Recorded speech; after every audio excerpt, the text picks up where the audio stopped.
Salut! Les accords barrés sont une étape essentielle dans l'apprentissage de la guitare. Pour vous aider à passer ce cap, je vous propose tout d'abord un exercice préliminaire pour vous habituer à la position. Puis je vous montrerai les positions de base pour vous permettre de retrouver n'importe quel accord majeur ou mineur en barré. Puis je vous montrerai un exercice progressif pour vous habituer à les enchaîner. Et enfin, je vous expliquerai comment les éviter si jamais vraiment vous n'y arrivez pas. C'est parti! Commençons avec un exercice assez simple pour vous habituer à la position.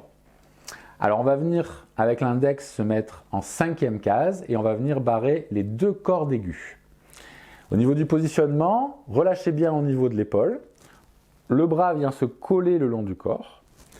On casse le poignet, pas trop, mais juste de quoi descendre le pouce pour qu'il soit en face des doigts. Alors ici, on n'aura que le barré, donc le pouce viendra se mettre juste en face de l'index comme une pince. Tout à l'heure, on verra des accords un peu plus complexes. Donc là, à ce moment-là, le pouce viendra se placer au milieu de la position des doigts. Et on vient donc se mettre au bout de la case, ça sonne toujours plus facilement, vers la barrette, pas au-dessus, juste avant. Et on incline très légèrement le doigt pour être un petit peu sur le côté. Pensez toujours aussi à lever légèrement la tête de la guitare qui doit toujours regarder le ciel, sinon vous allez devoir compenser beaucoup trop avec votre poignet. Et puis on joue les notes pour voir si ça sonne. On en prend 3. Une fois que vous arrivez, vous passez à 4, puis 5, et enfin vous faites les 6 cordes. Dans un premier temps, vous pouvez vous aider un petit peu des autres doigts pour appuyer si vous avez du mal, mais dans un deuxième temps, il faudra s'en passer puisqu'évidemment les autres doigts vont nous servir à appuyer les différentes positions. La guitare étant un instrument transpositeur, on l'a vu précédemment dans le cours sur les power chords ici, on va pouvoir déplacer le long du manche tous les accords dits ouverts, c'est-à-dire avec des cordes à vide à l'intérieur, en accords barrés. Prenons par exemple un Mi majeur, qui se fait donc ainsi. Si on avance d'un demi-ton toutes les notes qui composent cet accord, on va obtenir un Fa majeur, puisque Mi plus un demi-ton, c'est égal à Fa. Alors attention, il ne suffit pas d'avancer toute la position comme ceci, il va falloir également avancer les cordes à vide qui le composent, ici il y en a 3. Et donc on est obligé pour cela de faire un barré qui va donc remplacer la pièce qui est ici qui s'appelle un silet. Et donc venir en première case faire ce barré avec l'index et donc décaler la position d'un doigt pour obtenir la même position décalée et donc avoir un Fa majeur. Et ainsi de suite tout le long du manche.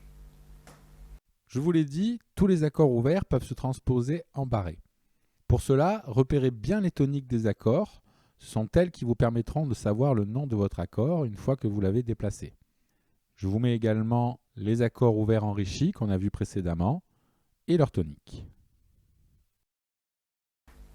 Même si tous les accords ouverts peuvent se transposer en barré, je vous propose de commencer avec ces 4 positions de base qui sont les plus utilisées. Voici une position majeure, tonique corde de Mi. Elle correspond à l'accord de Mi majeur transposé en barré.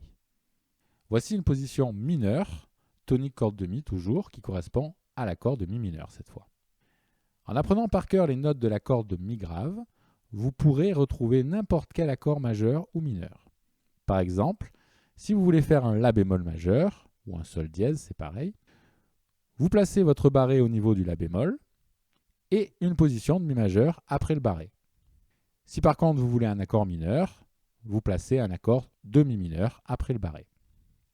Pour éviter les positions un peu hautes, voici une position majeure tonique corde de La cette fois, qui correspond à un accord de La en haut du manche, et une position mineure tonique corde de La toujours, qui correspond également à un La mineur en accord ouvert. Ils vont se décliner sur la corde de La, qu'il faudra également apprendre par cœur petit à petit. À ce stade, vous connaissez au moins 2 façons différentes de faire n'importe quel accord majeur ou mineur. Même 3 pour certains, comme pour le Do majeur, où vous connaissez une position en accord ouvert, une position tonique corde de La en barré, et une position en barré tonique corde de Mi. Alors lequel choisir, comment s'y retrouver? Ça va surtout dépendre du contexte dans lequel il est joué, c'est-à-dire l'accord qui est avant, l'accord qui est après, et puis le style de musique sur lequel on va jouer. L'accord ouvert, lui, va présenter une sonorité assez ample du fait de la présence de ces cordes à vide qui ont une résonance un peu particulière. Les barrés, quant à eux, vont permettre des rythmiques un peu plus incisives, du fait que toutes les notes sont appuyées, on peut les étouffer très rapidement et donc avoir des rythmiques un peu plus incisives. Pensez également que quand on joue un accord, la note qui ressort le plus, c'est la note la plus aiguë. Par exemple, quand on joue un accord de Do majeur ouvert, la note la plus aiguë, c'est le Mi aigu.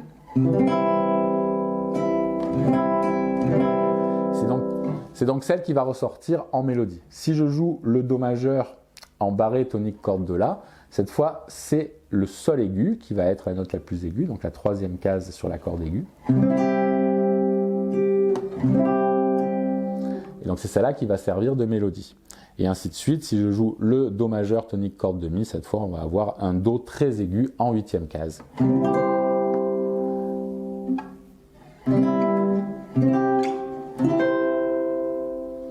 Et vous voyez, on entend l'arpège à travers les changements de notes dans les aigus, même si c'est toujours un Do majeur. Je vous propose maintenant une grille assez simple pour vous entraîner à enchaîner un accord barré avec des accords ouverts. Très souvent, on commence avec un Fa majeur en premier barré.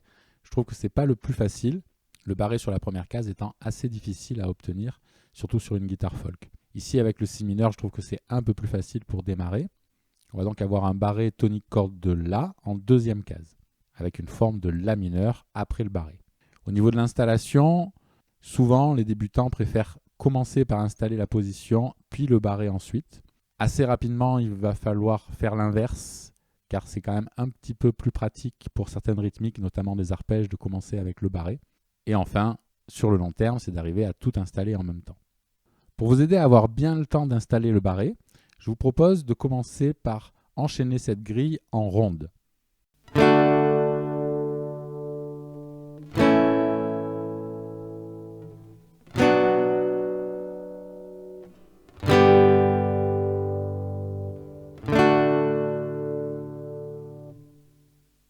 Une fois que vous êtes à l'aise, passez aux blanches. Ça va vous laisser un peu moins de temps pour installer le barré. Comme ceci.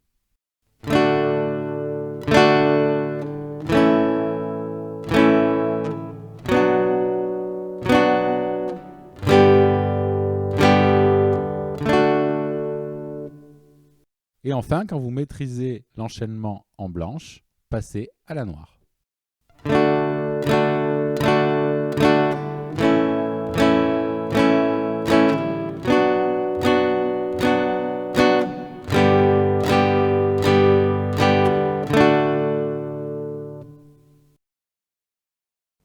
Si malgré tout ce qu'on vient de voir, vous n'y arrivez toujours pas, il existe différentes techniques pour éviter ces accords.